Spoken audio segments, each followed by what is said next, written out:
the Golden State Killer. In the mid-1970s, a shadow crept through Visalia, California's suburbs, stealing petty cash and jewelry. Dubbed the Visalia Ransacker, his crimes turned violent by 1976, when he shifted to Sacramento, morphing into the East Area rapist, terrorizing women in over 50 assaults. By 1979, he became Southern California's original Night Stalker, murdering victims and leaving corpses behind. His signature tactic was horrifying, invading homes, tying couples up, balancing plates on the man's back with a warning, "If I hear these plates move, I'll kill your wife, then you." After the assault, he'd eat their food, steal small items, and vanish. Despite 12 murders and countless rapes, he avoided capture by leaving no fingerprints. Always masked and gloved, only his DNA remained. Traditional forensics stalled, and the FBI's CODIS database scanned his profile for 17 years with no matches. Then, in 2018, investigators deployed a revolutionary tool, forensic genetic genealogy. They uploaded his DNA to GED Match, traced third cousins, and built a 1,000-branch family tree using public records, narrowing suspects to 5 men. One stood out: Joseph D'Angelo, a 72-year-old ex-cop, identified by DNA from his car door and a discarded tissue.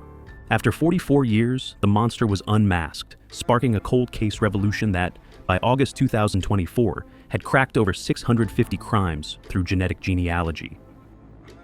BTK Killer. In January 1974, a Wichita family of 4 was found bound and strangled. The killer left semen and a taunting letter signed, "Bind, Torture, Kill," launching a 31-year manhunt. For decades, Dennis Rader weaponized his ordinary life. By day, he installed ADT systems and reassured frightened families, while by night, the church leader became the Minotaur, driven by bondage fantasies and a killing urge he called Factor X. He documented victims as projects and revisited trophy stashes.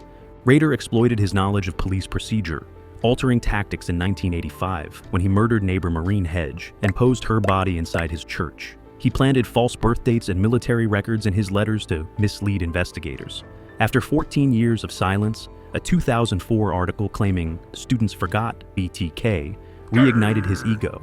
He asked the police if a floppy disk could be traced, accepted their lie that it couldn't, and mailed it. A deleted word file revealed the name Christ Lutheran Church and an agenda edited by someone named Dennis. An internet search determined that a Dennis Rader was president of the church council. Detectives retrieved his daughter's discarded medical sample, which confirmed that Rader's DNA matched semen from the 1974 crime scene. When arrested at work, he gasped, "Ken lied? The floppy did me in." The so-called devout Christian, who once described drowning a victim as a fleeting headache, showed no remorse and was sentenced to 10 life terms. Elisa Lam. The elevator doors stayed open as Elisa Lam pressed buttons frantically, hiding in corners while gesturing at invisible threats. That haunting footage surfaced weeks after she went missing. In January 2013, the 21-year-old left British Columbia for Los Angeles, posting sunny selfies before checking into downtown's Cecil Hotel, a 700-room landmark infamous for serial killers and paranormal rumors. There, her bipolar disorder spiraled after she stopped her medication. Roommates reported alarming behavior. She left disturbing notes saying, "Go home," password locked doors, and got ejected from a Conan O'Brien taping.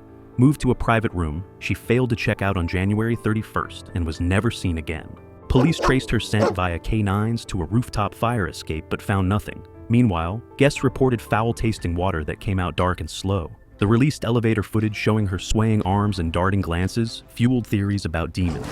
In reality, she likely triggered the elevator's door hold function, explaining why the doors never closed. Tragic truth emerged on February 19th when a maintenance worker stumbled upon her body in the rooftop water tank supplying guest rooms. Contrary to rumors, the lid was unsealed, not locked. Coroners ruled accidental drowning during a psychotic episode, citing medication lapse and roof access via unsecured routes flagged earlier by K9s. The Boy in the Box. For 65 years, a small Philadelphia grave held America's most heartbreaking mystery beneath a marker reading, "America's Unknown Child." The nightmare began in February 1957, when a 4-year-old boy's body was discovered naked inside a JCPenney bassinet box near Very Road. Washed and groomed, but wrapped only in a plaid blanket, he was severely malnourished, weighed just 30 pounds, and bore unexplained scars. With no identification, no dental records, and no match in hospital archives, he became the center of America's longest-running unidentified child case. Police flooded the nation with 400,000 flyers and storefront posters, while detectives traced the blanket to Canadian Mills and the blue hat to a local seamstress, but both leads went nowhere. For decades, theories spread and collided. Some believed desperate parents had sold him. Others thought he was a foster child or a Hungarian refugee. Then, in 2022, genealogists extracted DNA from his exhumed remains, identifying him as Joseph Augustus Zarelli, born in 1953 to Mary Abel and Augustus Zarelli. This match occurred through a distant cousin's Ancestry.com profile. Philadelphia's district attorney later declared Joseph succumbed to blunt force trauma, likely abused by those who should have protected him. Lady of the Dunes. 12-year-old Leslie Metcalf followed a barking dog through Cape Cod's windswept dunes near Race Point Beach in July 1974 and encountered a decapitated woman. She was lying naked on a towel with her head resting on the folded jeans and her hands severed by a military tool to erase identity. Even after 3 exhumations, her origins stayed buried while speculations ran wild. Was she a Jaws extra in Spielberg's film, weeks earlier, wearing the same blue bandana? Stephen King's son advanced this lead until it collapsed. Alternately, was she a victim of mobster Whitey Bulger, or perhaps a bank robber Rory Kessinger?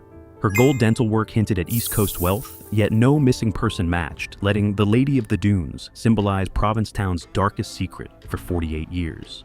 Then, in October 2022, forensic genealogy identified her as Ruth Marie Terry, a 37-year-old Tennessee mother drawn to Cape Cod's bohemian shores. DNA from her niece's ancestry database led to her husband, conman Guy Muldavin. In 2023, he was officially named her killer, decades after murdering his first wife and stepdaughter in 1960 and dismembering them in a septic tank. Ruth's dental work, valued at $30,000 today, accounted for the removal of her hands. Muldavin likely killed her to avoid Tennessee warrants, sold her belongings, and claimed she had joined a cult. He died in 2002, never brought to justice. The Somerton Man. On a warm December day in 1948, Australia's Somerton Man was spotted slumped against an Adelaide seawall, impeccably dressed, yet carrying only a bus ticket and a scrap bearing a Persian phrase, tamam shud, meaning ended. The night before, jeweler John Lyons had watched him raise and drop his arm on Somerton Beach, resembling a failed signal. His body held contradictions, marked by an eerily swollen spleen, congested liver, and dancer's calves that baffled investigators, despite exhaustive poison tests. For 74 years, his wedge-shaped toes and missing teeth fed Australia's conspiracies, from Cold War spy to a heartbroken poet. A suitcase left at Adelaide Station deepened the puzzle, containing clothes tagged Keen, a ship's stencil kit, and orange thread matching repairs on his suit. The Tamam Shud scrap, traced to a rare poetry book, its back cover bearing a local nurse's phone number and 5 lines of uncracked cipher. When shown his death mask, Nurse Jessica Thompson nearly fainted but denied knowing him, a lie her daughter exposed decades later, hinting at government cover-ups. Myths unraveled in 2022 when DNA from hair follicles identified him as Carl Charles Webb. He was a troubled Melbourne electrical engineer with a violent streak and a fascination for death-themed poetry, who was abandoned by his wife, Dorothy Robinson. He disappeared in 1947, possibly heading to Adelaide to find her. Grateful Doe. In June 1995, a Volkswagen Vanagon crashed off Virginia's Route 58, killing driver Michael Hager and a severely disfigured unidentified passenger. The young man had dyed red hair, a homemade star tattoo, and carried dead show tickets. A handwritten note to Jason from Caroline T. offered only a whisper of identity. For 20 years, Grateful Doe lingered in cold cases. Fingerprints yielded no matches. His tattoo and hair led nowhere. Police believed he was a hitchhiker. Michael picked up near DC concerts, but no one had filed a missing person report. Then, in 2014, a Reddit plea exploded online. "Do you recognize me? I've been without my name for 20 years." Posted on Imager with reconstructed images. It ignited digital sleuths who flooded forums, chasing clues. Former roommates shared photos of a smiling teen, Jason Callahan from Myrtle Beach, who vanished in 1995 wearing the same tie-dye shirt. The digital trail led to Margaretta Evans, a mother from South Carolina who never filed a report. She believed her son was out there somewhere, maybe married, maybe happy. When she saw the image, she collapsed, whispering, "Oh my God, this is my boy." DNA confirmed in December 2015 he was Jason Callahan, ending the Grateful Doe mystery. Kryptos Code. Imagine tracing your fingers over the coiled copper wall at CIA headquarters, where 1,800 letters ripple across Jim Sanborn's 1990 sculpture Kryptos. This riddle holds 4 encrypted passages, 3 cracked by elite codebreakers, but one section defiantly unbroken after 34 years. Its immense intrigue even inspired 2 references in Dan Brown's The Da Vinci Code. Created with cryptographer Edward Scheit, who rated its difficulty 9 out of 10, the puzzle began with a cunning deception. K1, K2 used a 16th century Vigenère cipher with shifting alphabets, while K3 employed a transposition cipher that rotated like a puzzle box to reveal archaeologist Howard Carter's journal entry about entering King Tut's tomb on November 26, 1922. Sanborn disclosed that solving all 4 passages unlocks a final 5th revelation within the sculpture's design. But the irony here is delicious. Sanborn, a self-proclaimed anathemath who failed high school algebra, outwitted the NSA by embedding typos and ghost symbols, ensuring K4's 97 characters still resist decoding. In 1999, computer scientist Jim Gillogly first publicly cracked the initial 3 passages.